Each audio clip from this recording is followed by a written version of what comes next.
Tuesday, October 7th. The Kessel Cauldron of Vyazma suffers the ramming of the German forces of Army Group Center through the air and land. The orders of von Bock are to crush the more than 30 Russian divisions that are encircled and disorganized.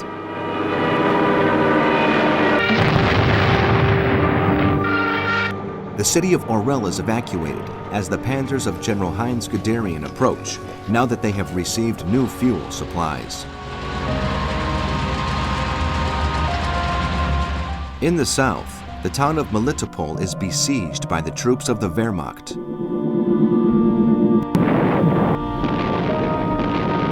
General Georgy Zhukov meets Stalin to analyze the situation of Moscow's defenses. The Soviet army is retreating all along the front, and the communist leader, in view of the situation, is considering the negotiation of a separate peace with the Germans.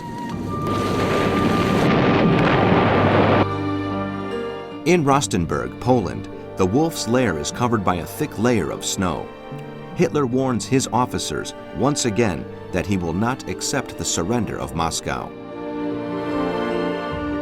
Luck is on the Führer's side. He believes himself to be the greatest military strategist in history after the success of the Battle of Kiev, where the German forces have taken 500,000 prisoners and large quantities of war materials. Blinded by his conceit, he is convinced that he will achieve all of his aims. However, most of his generals do not share his point of view, as he is leading to a gradual dispersion of the armies.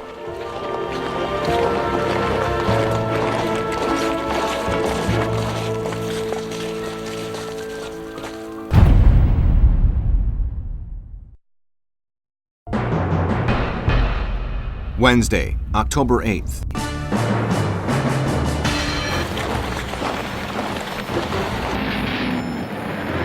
The 4th Panzer Group of General Erich Hauptner, the old cavalryman, marches through the north of Moscow towards Kalinin. To the south of the Russian capital, the divisions of General Guderian coming from the Battle of Kiev take the city of Orel. Obsessed with reaching the Kremlin before anybody else, he heads to Tula. General Georgy Zhukov arrives at the general headquarters of the Western Front in Mozaisk to study the situation in the defensive lines.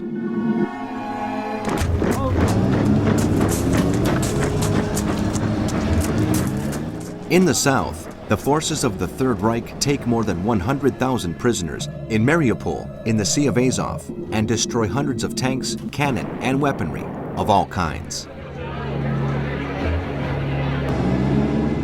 In Rostenburg, Poland, the high commands of the Wehrmacht discuss the state of the war. As it tends to happen lately, they disagree. General Alfred Jodl, the Führer's strategy advisor, believes that the war has now virtually been won. On the other hand, Marshal Fedor von Bock, Commander-in-Chief of Army Group Center, is not so optimistic, whereas General Franz Halder, head of the Army General Staff, amazed at the ease with which the Soviet defenses have been broken, expects the motorized units to move into Moscow soon, but Hitler remains cautious.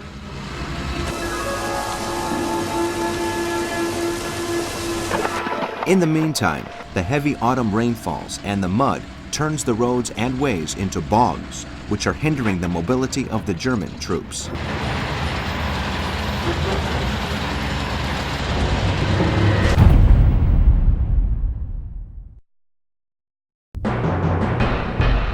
Thursday, October 9th. The split opened in Moscow's defenses makes Marshal von Bock slow down the march of his forces to prepare the cleansing operations in the pocket of Bryansk and Vyazma.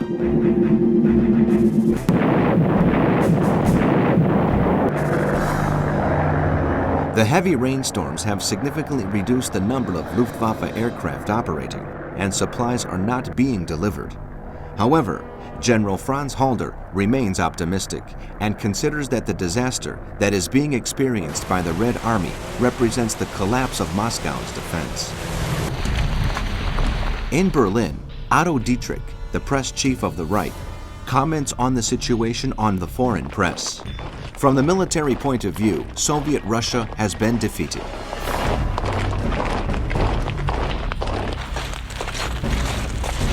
According to the information of the OKW, Supreme Command of the Armed Forces, the casualties suffered by the Wehrmacht sum up to 560,000 dead out of the 3,400,000 soldiers sent to the Eastern Front.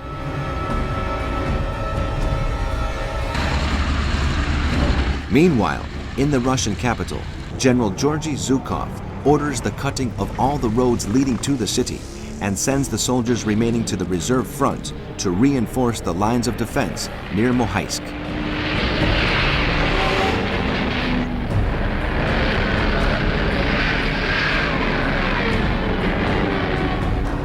In Washington, President Roosevelt puts forward in Congress the repeal of part of the Neutrality Acts that will enable merchant ships to be armed.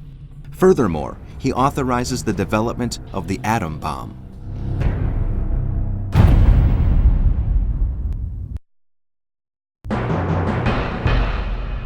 Friday, October 10th. Thousands of Soviet soldiers try to escape under enemy fire from the encirclement which has trapped them in Bryansk and Vyazma areas. At the same time, the German panzers continue their advance through the north towards Kalinin and through the south of the capital where they move into Mitensk. The defense line set up at Mohaisk by General Zhukov is reinforced by thousands of soldiers coming in trains from Siberia. For their part, Army Group South of General Gerd von Rundstedt continues its advance in the following way. The 6th Army of Marshal Walter von Reichenau marches towards Belograd and Kharkov. The 17th Army, commanded by General Hermann Papa Hoth, makes its way towards Vodoshilvograd and the area north of River Donat. The panzer divisions of General Ewald von Kleist head to Rostov on River Don, and those of General Erich von Manstein, followed by Romanian troops, are attempting to take over the Crimean Peninsula. Dmitry Manolitsky, Secretary of the Comintern and an influential member of the PCUS, creates the Department for Agitation and Propaganda, known as Agitprop.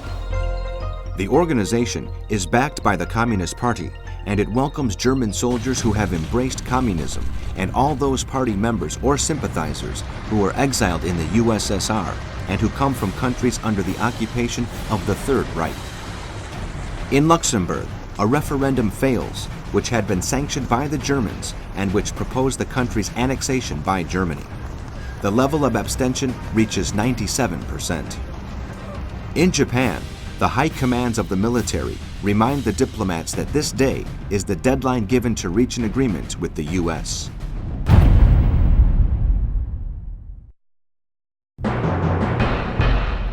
Saturday, October 11th.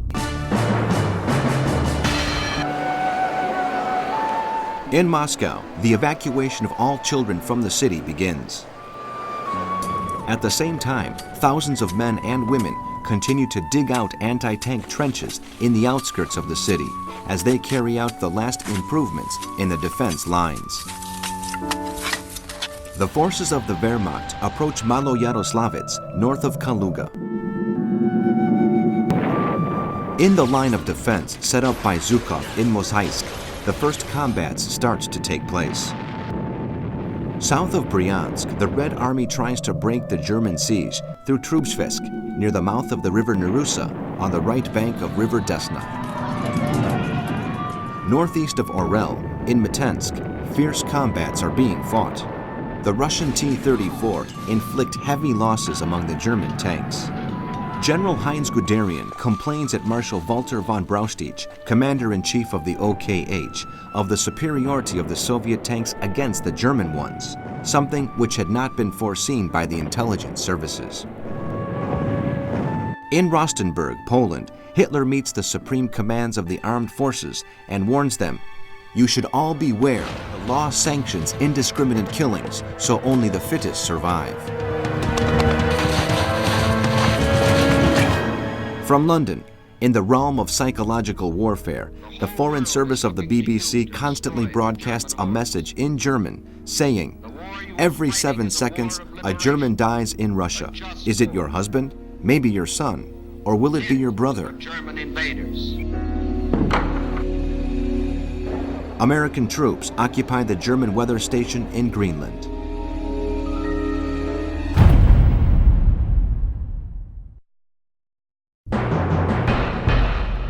Sunday, October 12th.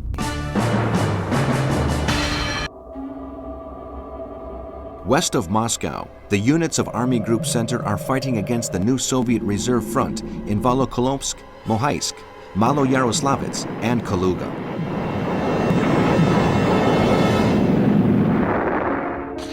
The Germans continue their cleansing operations in the pockets of Vyazma and Bryansk, where the Russians have lost 300,000 men and over 600,000 have been taken prisoner. In addition, the soldiers of the Reich have gotten hold of 1,200 armored vehicles and 5,400 cannons. The German officers are convinced that they will soon crush the lines of defense, protecting the Russian capital. However, these are being strengthened by the massive arrival of reinforcements from the east. Furthermore, the Stavka, Supreme Command of the Armed Forces, orders that 450,000 workers be armed, and the GKO, State Defense Committee, puts Moscow under the control of the NKVD, People's Commissariat for Internal Affairs.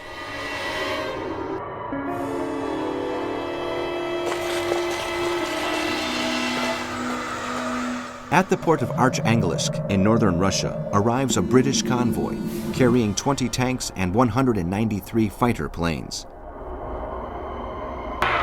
In Japan, Prince Fumimaro Konoe holds a meeting with some members of his government in the outskirts of Tokyo to analyze the state of the negotiations with America. After hours of discussion, the prevailing position is that of confrontation, whose main advocator is General Hideki Tojo, Minister of War.